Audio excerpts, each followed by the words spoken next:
It's time for the 49ers Rush podcast.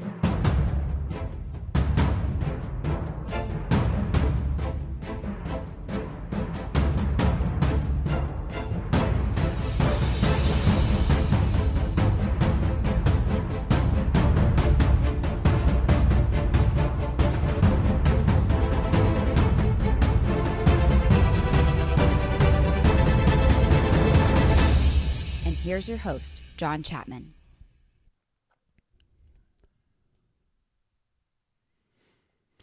Welcome back, faithful, to another episode of the 49ers Rush podcast. I'm your host, as always, John Chapman, and I'm excited. This is a blast. You come off a loss to a team you should have beat in the Atlanta Falcons, and very frustrated. And you go through film, even though you don't want to go through film. You go through stats, even though you don't want to go through stats, and you get this weird feeling. And whether you're a player, you're a coach, you're a fan, you're a podcaster, you're whatever, it sucks after your team loses. It really, really does. You have a bad taste in your mouth. You're cranky. You're pissed off. You go to work. People make comments, and it's just like, shut up, damn it. We're 11-3. We should be happy, and you're convincing yourself and them at the same time. But the NFL, it's special for so many reasons. And one of the main things that's so special about it is there's next week.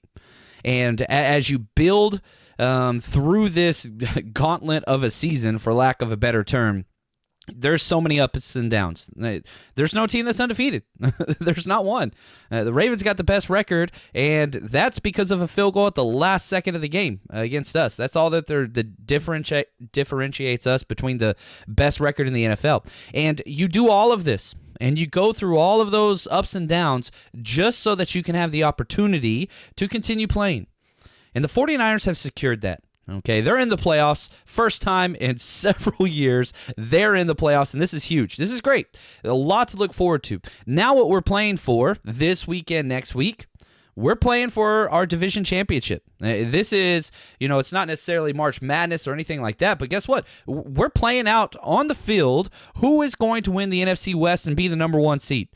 All likelihood, it's going to be the San Francisco 49ers or the Seattle Seahawks. We have the best division in football, and it's not close. And you don't have to look much further than this week to recognize that, because the Los Angeles Rams, the 49ers' opponent this week, they're 8-6.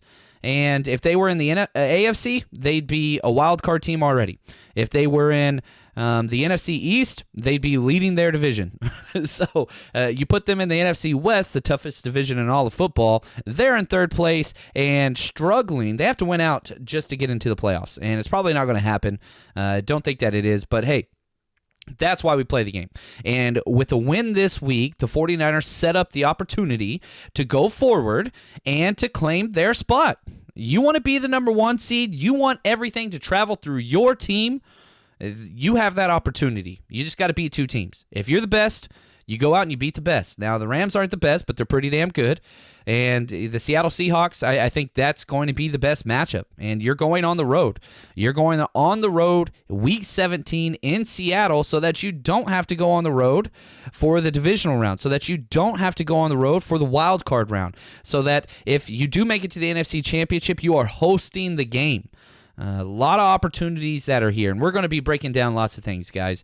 We're going to be covering, just the matchup with the Rams. We're going to be covering playoff scenarios, injuries for both teams, bets of the week at the end of the episode, which I'm really excited about. We got some big ones. Pretty pumped about that with my bookie. So lots of stuff going on, and there's a lot of stuff as well going on behind the scenes with the 49ers Rush podcast. We have assembled a team that is, I don't know if you're watching this. If you're just listening, that's fine. But if you're watching this, you're seeing my big goofy-ass smile. I'm pretty excited. We have a lot of people that have joined the 49ers Rush team to make us, with the sole goal. This is our goal.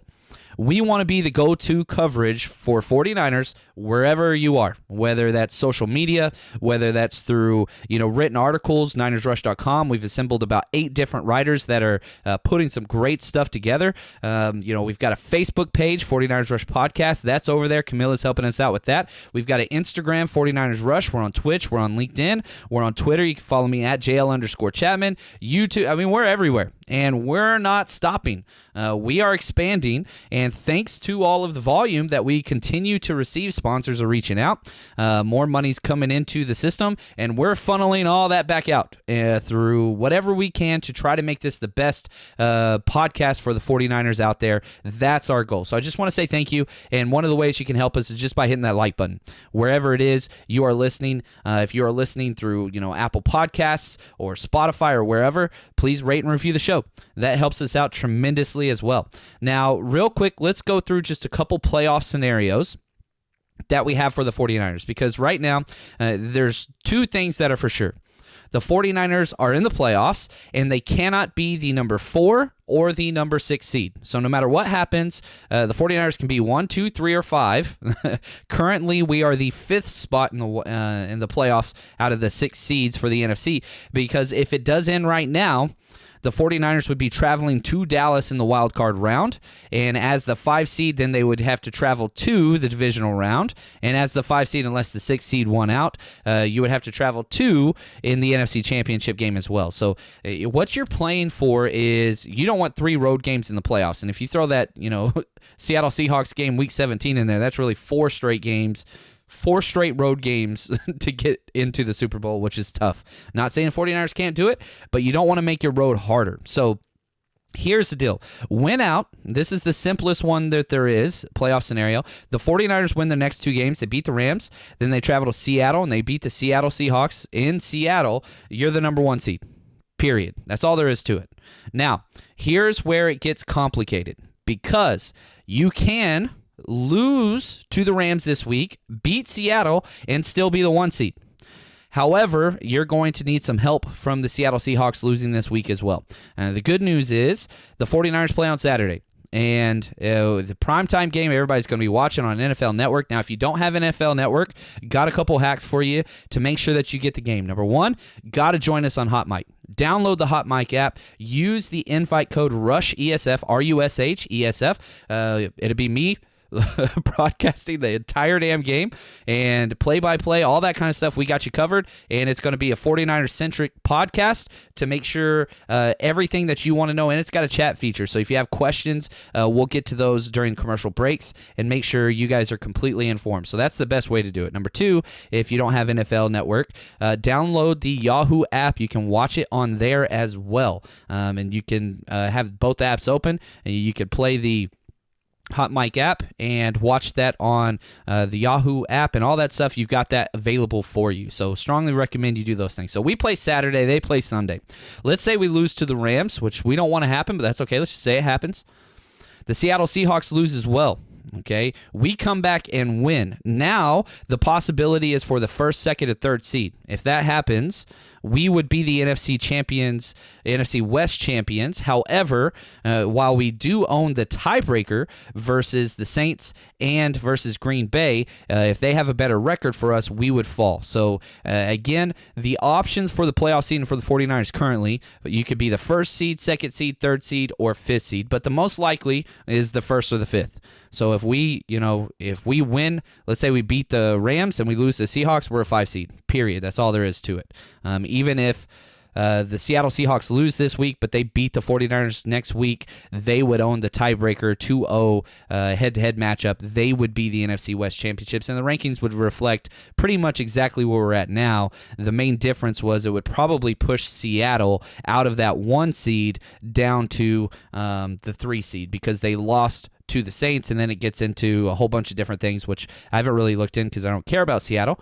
I care about the 49ers. So without further ado, let's jump over. I put together some clips here of the previous meeting for the Rams and the 49ers so that you guys can kind of see, instead of me explaining the scheme and some places that we need to attack, I wanted to put together some film that would just show exactly where we attacked last time and what was successful. And if we go back to this matchup, man, it was a fun matchup. The 49ers come out on top 20-7, and man, the Rams really have not been the same since. They really really haven't. After we beat them, they won 2 games, and then they just kind of went back and forth. They've lost to the Steelers, the Ravens, and the Cowboys since we have met them. They have beaten the Falcons and the Bengals and the Bears. So that's kind of what they got. Now, they're not really a good team. I'm just going to be honest with you. Yeah, they represented the NFC West in the Super Bowl last year, but if you look across all of their stats and metrics across all their rankings, they are the definition of average. They've scored the 13th most points. 16 is the median number, right? There's 32 teams in the NFL, so 16 is kind of the median number. They've scored the 13th most points. They've allowed the 15th most points. Very close. There's really nothing that is a top 5 or bottom 5 on anything that they do besides they throw the ball, the 4th most in the NFL, and they allow the 5th fewest yards per passing attempt. Outside of that, everything's just average. There's nothing really special about this offense. They are very pass heavy, and a big difference for why this team is not near as good as it was last year, the Rams we're talking about. Their offensive line it's not good. It's very, very bad. In fact, on Pro Football Focus, they rank every single main unit for each team. They have the 2nd worst pass blocking unit, and they have let's see here, I want to make sure that I get this right here.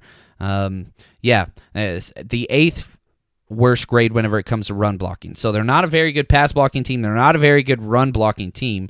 But what they do like to do is they just want to fill and get the ball to Todd Gurley, which is interesting because guess what? They didn't have Todd Gurley when we played them in our first matchup. He was out.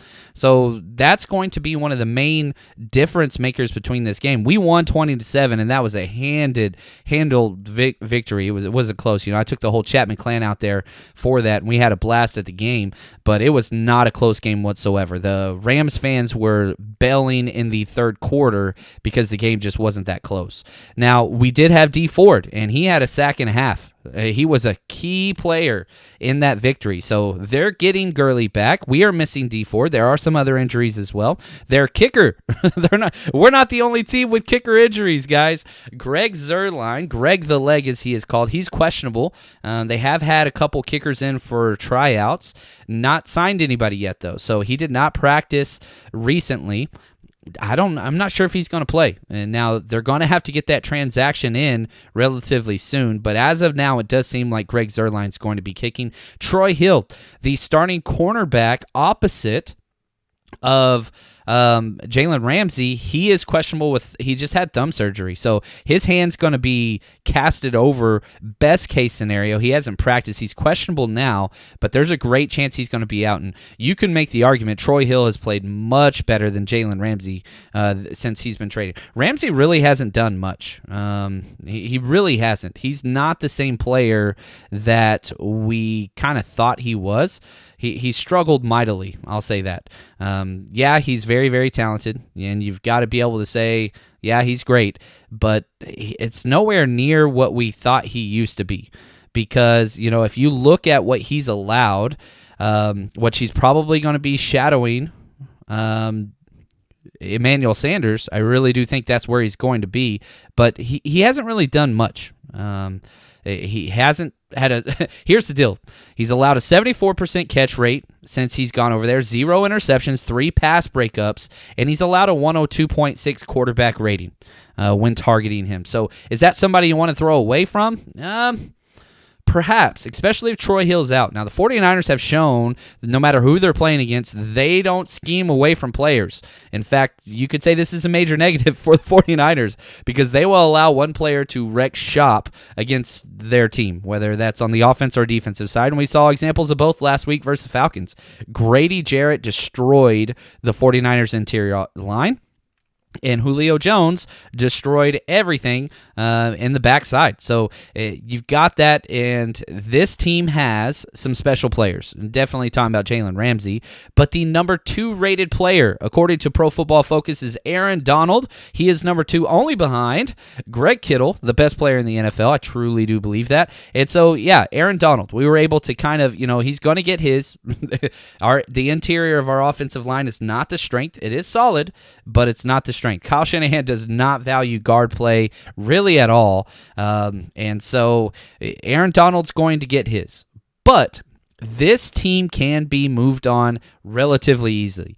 Their defense just is not that special. And whenever you look at the points they give up, they are a Dr. Jekyll, Mr. Hyde. So, for example, they have allowed teams to put up a lot of points. So they've allowed the Bucks put up 55, the Ravens put up 45, and the Cowboys put up 44.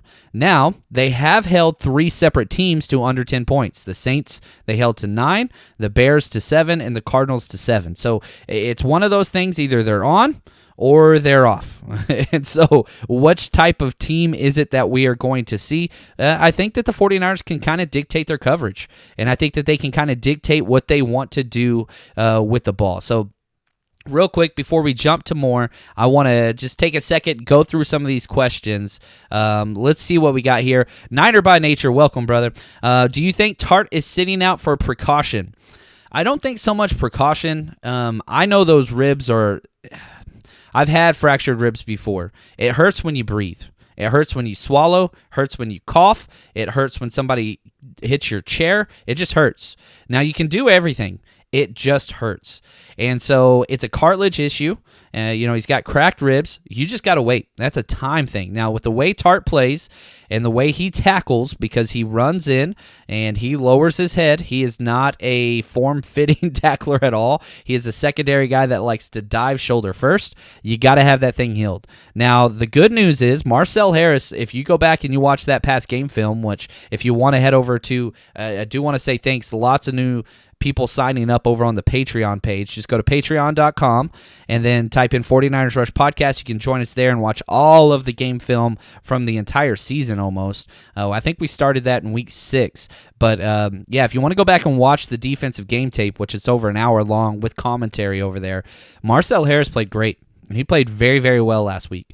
And there's going to be a point where we're going to have to rely on him somewhere. You're hoping Jaquiski Tartt can come back and play for that Seattle game, and it does look like that's going to be the case, but you do not want to rush him back for this. It's just not worth it. This game is important. This game is not the season. Whether you win or lose versus the Rams does not determine if you are going to win the Super Bowl or not. You could make that argument next week for the Seattle Seahawks, but no, I think you want Tart to be healthy. And because Marcel Harris is playing in a way that you can kind of rely on him, and this is going to be a Marcel Harris game. I really do believe so. The Rams do not attack deep often. They like crossing routes. They like going against zone, and that's what Cooper Kupp does. And so you're going to be using your safeties. If we go back to the last time the 49ers played the Rams, they go 0 for 13 on 3rd and 4th downs. And it was because we were able to man up across the board and get pressure. 49ers defense hasn't gotten pressure in a while. Hopefully that stops and we could start to get pressure with Eric Armstead, DeForest Buckner, and with Nick Bosa. And they're going against one of the most subjective offensive lines, as I said. But, man, if you look at it on paper, the 49ers defense should be getting sacks every game. We got 2 last week, which is okay, but yeah, we're missing some stuff. Maybe the Rams are exactly what we need, but we have played down or up to whoever we played. 3 straight games for the 49ers. It's come down to the last possession. 3 straight games. I don't think there's any other team in the NFL that could say that, and it's against good and bad teams. So I expect it to be close, but the 49ers are definitely the better team. Even with all the injuries, I still think that they have more depth. And, D Ford's out. Jaquiski Tartt's out, Julian Taylor's out. There are some major injuries that you got to deal with, but that's kind of where we're at. What's up, Raul? How you doing, man? Thanks for joining us. Who on the 49ers will stand out on Saturday? I think that we get our studs on both sides, and we're getting some key players back. K'Wan Williams, Richard Sherman. Those 2 are huge. You're getting 2 starters back in the secondary. Really, really excited about those 2. And if you look at what the Rams want to do, They love targeting players out of the slot, so you've got to say K'Wan Williams. He's got to be an instrumental piece on this defense because Cooper Kupp is the guy that they want to go to more than anybody. Cooper Kupp and Robert Woods. I got some flack on here from some Rams fans last time because I said, Brandon Cooks is basically a deep route, go route runner. He can run the full tree, but he is not a possession receiver. He is kind of a home run hitter, and a lot of people got upset about that. But if you look at what he's done, and the concussions and the injuries have kind of made that an issue, he's almost an afterthought. You look at the game they played 2 weeks ago, the Rams, he was on the sidelines. He got out-snapped by Josh Reynolds, and he was healthy. So it's kind of turned into the Cooper Kupp and Robert Woods show, and Josh Reynolds and Brandon Cooks are rotating. He's taking a huge fall back. So I really want to see K'Wan Williams on the defensive side. And I think on the offensive side, obviously Kittle and Jimmy Garoppolo. But I think Kyle Juszczyk is going to have one of those games where we really need him to get some key blocks and some third down conversions. He doesn't get the ball a lot, whether through the running or passing game, but this game just has Kyle Juszczyk written all over it. I really do feel it's going to be a good... The last time we played him, Ross Dwelly played a very important role. Well, now you got Juice back there. So really excited about this. Johnny, here we can obtain every seed but the fourth. Why is that? The fourth and the sixth seed. So even if we lose out, and everybody else wins out, I think we win the tiebreakers over the Minnesota Vikings. So we can't be the 6th seed and we can't be the 4th seed because the NFC West champion has 7 losses no matter what. We can only get to 5. So again, for the playoff seeding, the 49ers have the possibility. Now the 2 most likely is 1st or 5th. But 2nd and 3rd is important as well. Those are possibilities. Obviously, you want that 1st or 2nd seed. Those are the most important. After that, it doesn't really matter. The 3rd seed's great because you get to host a game, and if we were the 3rd seed, we would be playing the wild card team, probably the Minnesota Vikings. We would be hosting the Vikings, which would be a lot of fun. That'd be a lot of fun. If Mike Person can't go, who would be going in for him? That's a great question. First off, Mike Person's supposed to be active. No issue there. But if he couldn't go, I really think it'd be Daniel Brunskill. I think Brunskill is backing up all four offensive line positions except for the center. And I think Mike Person is the backup center. I just think that's kind of where we're at in this stage. I think if it was any tackle position, I see Brunskill. Any guard position, I see Brunskill. Because if you go back to his AAF days, Brunskill is a guard. He's played guard his entire career. And he got put in at tackle just because of an emergency, and he did very, very well. So, that's kind of where we're at. I saw on the Teams app, Niners Seattle tickets are like $4,000. Why the hell is the regular season game that damn expensive? Because it's going to be the game of the year. It's going to have more on the line than any other regular season game this year. That's going to be the most important game. Very, very excited for that Seattle 49ers game. It is going to live up to the hype. And if you look at Russell Wilson, the Seattle Seahawks have played everybody close all year, whether they suck or they're great. And then if you look at the 49ers, goodness, 3 straight games coming down to the last second. It's going to be one for the making. And again, strong chance, guys. We are going to play the Seattle Seahawks 3 times this year. Very strong chance. All right. Real quick, Niner by nature. If we went out and get the 1 seed, who do you think we play in the divisional round? NFC Championship game and Super Bowl. So again, important thing that a lot of people don't understand, the NFL playoffs reseeds. So if we are the 1 seed, you play the lowest seed no matter what. So if any wild card team wins, that's who you would play.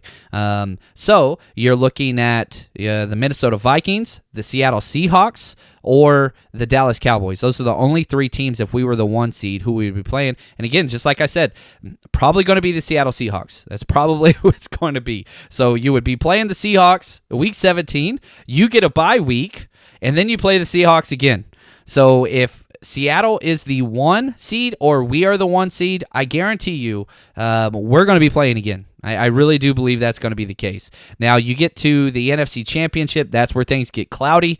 I believe the Saints are the best team, and so personally, I think it'd be the Saints in that NFC Championship role, and then the Super Bowl. I'm picking the Chiefs if I had to bet right now. I just like the way that they're built, and I believe Patrick Mahomes was pissed off coming up short last year. I know everybody wants to bet on the Ravens, and I don't think that's a bad bet.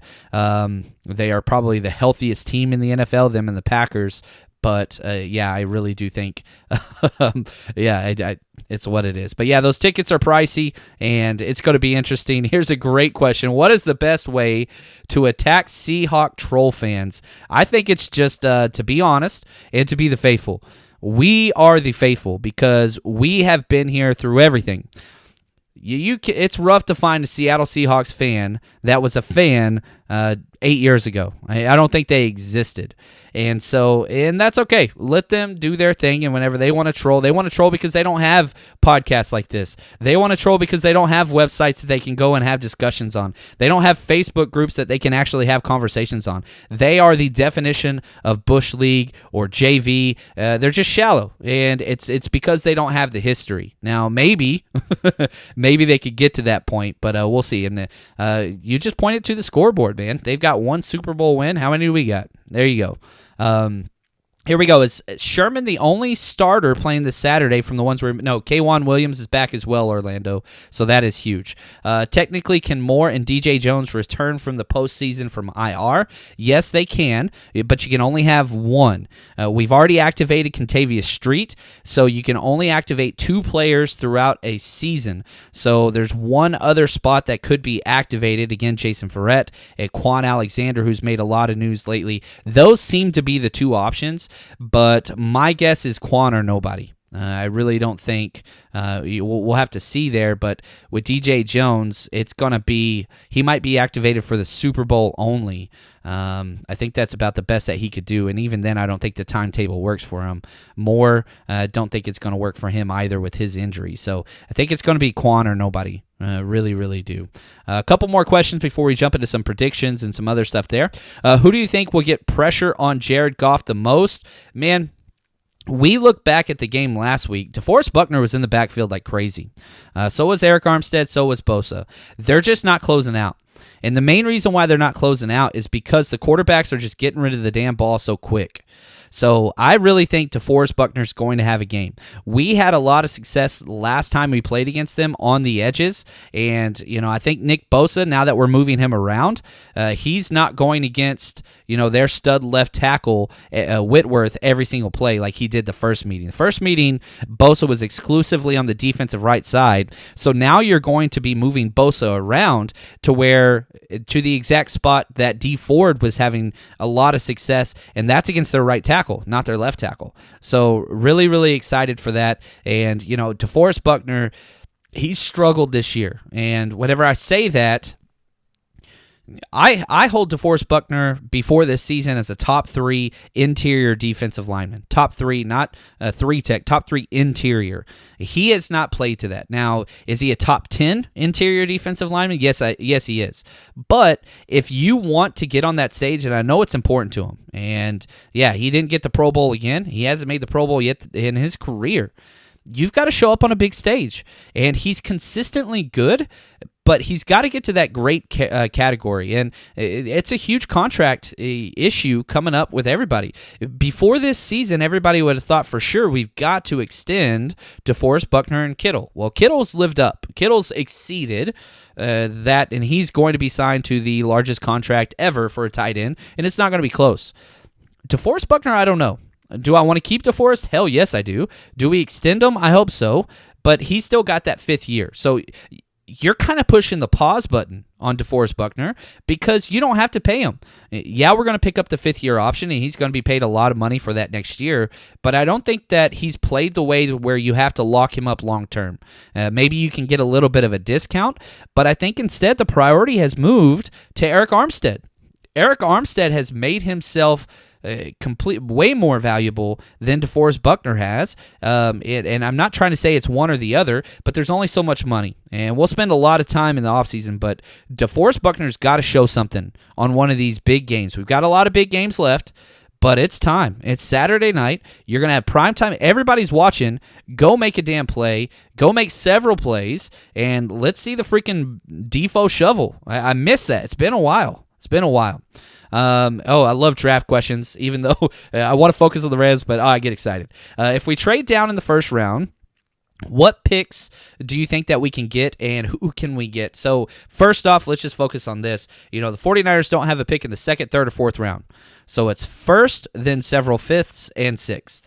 So if you do bounce down, and again, it depends on where you are. You're assuming you're going to be picking somewhere 28 to 32. 32 if we win the Super Bowl, that's the goal. That would be key. So you could swap out, and again, there's so many variables, but you could swap out of the back end of the first round for a second and a third. And a good second and third, too. So you're talking about, a top 40 pick, and you're going to also get a top 60 pick. Now, you've got to focus on positions in the draft. Everything's going to change. We don't know which underclassmen are coming out yet, so there's a whole bunch there, but you've got to be looking at a few positions. Safety, that's key. Wide receiver still, even though we kept spending a lot. And then offensive line depth. Yeah, we have good offensive line, and if you believe Brunskill or Justin School are your tackles for the future, you might be just fine. If you believe Ben Garland's a center for the future, you might be just fine, but you could definitely use an interior lineman as well. And then who are you going to sign? You're going to get Quan Alexander back at the linebacker position. Corner seems to be just fine. Defensive line, somebody's going to probably have to walk. So we'll have to see what happens there. So, but I think safety, wide receiver, or offensive line are kind of your safe bets. And pay attention a little bit more to positions right now for the draft process, which we're about to drop our very first mock draft, baby, over on Niners Rush. My editor, Julio, has been working on it today, and it's a great article. Let me just check real quick and see if it's up, because it's not up yet. It's going to be up later on tonight, so make sure you check out on NinersRush.com. We're going to have a mock draft up in no time. So let's see here. Let's jump over real quick. Just now, let's talk through what I expect to happen. And before we do that, I got to do our bets of the week with MyBookie. So if we head over to mybookie.com or .ag, MyBookie.ag. Use promo code 49ers, and what they're going to do, they are going to set up and double your initial deposit. So if you deposit $100, you get an extra $100 bet with, all the way up to $1,000. These guys are the best. They've been with us, and again, big reason why we have 4 episodes a week is because they wanted us to put out more content, because the traffic has been huge, so I do want to say thank you to them. So head over there and bet. Now, I've got a couple bets for you guys. The spread's 7 points. We are -7 at home, and I don't like that too much because the 49ers are playing everybody close, whether they're good or bad. So I want to stay away from the spread bet. Here's what I want. I want the over. The over is at 44.5 points. That means if you add all the points the 49ers score, all the points that the Rams score, it's going to pass 44 points. And I think it's going to happen. I really, really do. The 49ers defense has not been lights out lately, and neither has the Rams defense. And I think that both of these teams are going to come out aggressive play calling. If you go back to the previous game, it was very slow paced, lots of rushing, and not a lot of first downs. I don't see that happening again. I think both teams are going to have a little bit of success moving the ball, whether that's through injuries or whatever. They've got Todd Gurley. We've lost D Ford. I really do think that this is going to be a high-scoring affair. I do. So I'm taking the over. I think there's going to be some points. Now, here's 2 additional bets that I'm putting down. One of them is not risky. One of them is super risky. So if you want your heart pumping during the 49ers game just a little bit more, these are the bets for you. Here's my safe bet. I am taking the over. If you click on the 49ers game on mybookie.com and you click on props right next to the 49ers versus Rams, scroll down. You can bet the over on 2.5 touchdowns scored by the 49ers. So basically the concept is this. You are looking for 3 touchdowns by the 49ers. If they score 3 or more, you get paid. If they only score 2 or less, you don't get paid. So I am taking the over on that because, again, I really think that this is going to be a relatively high-scoring game, and I think the 49ers offense is going to come out to put something to prove. We have played very, very well in prime time in the past. So the over on 2.5 touchdowns, that's bet 10 to win 16, relatively safe bet. And then I put together a crazy parlay, which is available to you guys now on my bookie. So here's how you find this bad boy, okay? I've already set it up for you. Head over to mybookie.ag. You click on Props Builder in the left side of the toolbar, click on NFL, click on the 49ers game. Scroll all the way down to the bottom to parlay. Here we go. These things have to happen. 4 things. I'm betting on 4 things. All right? Now, this is a big bet and much more of a gamble, so if you don't want it, whatever. Here we go. Jimmy Garoppolo to have over 250 passing yards. I think we're going to air it out. Kittle to have over 75 receiving yards. Kittle's had, in his last 2 games versus the Rams, 17 catches for 252 yards. He broke the record for all-time receiving yards against the Rams last year in Week 17. So that's key. Also, Kittle to score a touchdown and San Francisco to win. So I'm betting on all 4 of those things. Jimmy, 250 or more pass yards. Kittle, 75 or more receiving yards. Kittle touchdown, 49ers to win. That's a plus 333 bet. So what that means is if you bet 10 and all those things happen, you get paid $43. So it's a crazy parlay, and don't do it unless you're wanting to have some fun with us. If you're one of those people that never bet first off with money you don't have for it. This is entertainment, guys. This is not get rich quick. Please don't be one of those people. This is just an extra way to make the game a little bit more fun. And we've made a lot of money throughout this year, which has been a blast. But again, don't do this unless you just want to have a good time, and it gives us something to talk about. So those are our bets of the week. So let's get to this now. I'm excited. All right, predictions and keys to the game. Here we go. I want an aggressive Jimmy Garoppolo. I am sick and tired of that check down offensive crap. That is not why you go get Kyle Shanahan. The thought process of the faithful has been this: man, we are great. If only we can stop Jimmy Garoppolo from turning the ball over. Well, guess what? The last 2 games that Jimmy Garoppolo did not turn the ball over or throw an interception, we lost. We're 0-2. The last 2 games, Jimmy didn't throw an interception. We lost both of them. And if you go back to this Falcons game, we didn't have one pass attempt that was over 20 yards in the air.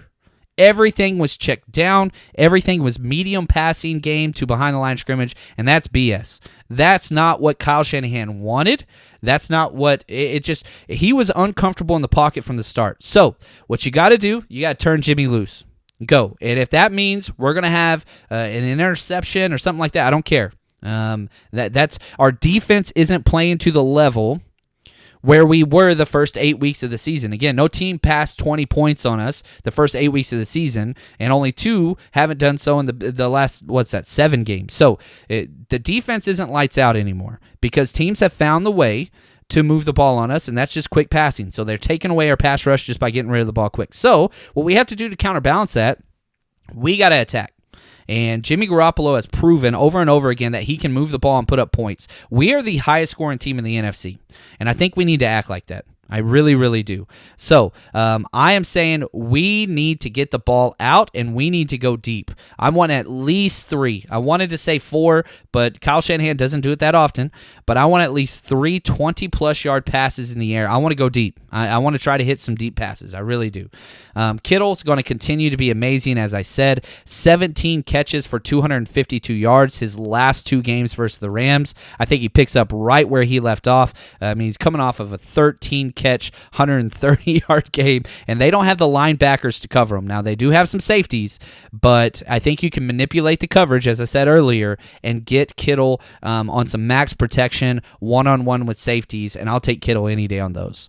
Now, another key thing, the wide receiver position has either been great or awful. Deebo Samuel leads the entire NFL in drop passes. Now, he's a rookie, And, I went back this week and listened to an awesome Sports Wars podcast. They did a 5-part series. It's a little old, but I recommend going and listening to it. Jerry versus Dion. It's a 5-part series, and I had a bunch of papers to grade. It was a essay finals week, so I was listening to podcasts and grading essays. Don't tell my students, but that happened. Anyway, it brought back a lot of memories because Jerry Rice, he struggled mightily his rookie year with drops. Joe Montana was getting exhausted and tired of throwing it to him. And then guess what? He had a huge breakout game. Jerry Sanders goes for over 140 yards as a rookie against who? The Los Angeles Rams. It took that primetime game.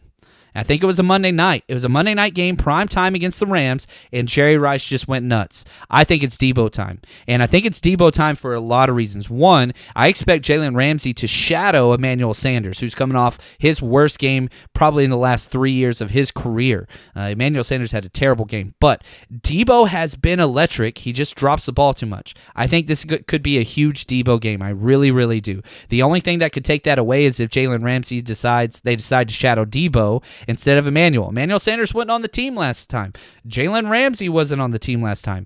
The Rams and 49ers have played, but there's a lot of differences. Gurley wasn't out there. Emmanuel Sanders wasn't out there. Jalen Ramsey wasn't out there. They had Marcus Peters. I mean, it was totally different. So it's the same teams, but it's not. It's going to be different. We don't know exactly how predictable it's going to be on both sides.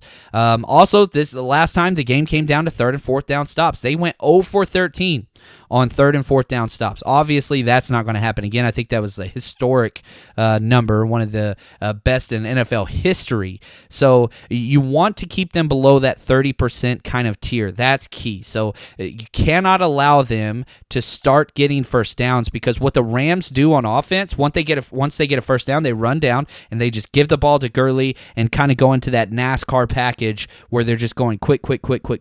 We can't allow them to do that because we don't have the defensive line depth. We've got way too many injuries. Cooper Kupp and Robert Woods are going to be key. Our safeties are going to have to step up. Jimmy Ward had hit maybe the game of his career versus them earlier. Stopped 3 4th downs on his own. Marcel Harris, this game is made for him. They don't like to go deep against safeties. They like to attack on the edge with Brandon Cooks. That's what they want to do, and they want to occupy in the middle. This is going to be a safety and linebacker game, so I can see Fred Warner, Marcel Harris, and Jimmy Ward. It's up to them. I really do think that they can come out on top. I expect the 49ers to win, but it's going to be closer than we want. 49ers have had a lot of close games. I got the 49ers winning 31-27. The defense does not pitch a shutout like we did earlier, but I think they're going to have to throw the ball and make this a game. It's going to be entertaining. I really, really do. The last 3 games came down to that last second last second to win the game. I don't think we see it this week, but it is going to come down to at least midpoint of the 4th quarter. And I think the 49ers come out on top at home. Really excited. I think this is going to be a huge confidence-building game, and I really excited, guys. So if you haven't already, download that Hot Mic app. Use promo code RUSH-ESF, R-U-S-H, ESF, and join us. We had an awesome crowd last time. It was a lot of fun. So hope to see you guys soon. Man, games time is tomorrow. And if you have any questions, comments, or any of that kind of stuff, hit me up on Twitter at JL_Chapman, and head over to NinersRush.com. We're going to be getting that article up. We're going to have a mock draft posted within the next 2 hours. I don't want to speak for Julio, but I'm going to call him. We'll figure that out. So thank you guys, and we will be back tomorrow. And again, of course, after the game, we will be live immediately after the Kyle Shanahan press conference. It's going to be a long Saturday night, but this is why we do it, baby. So thank you so much for your support. We will talk with you guys tomorrow.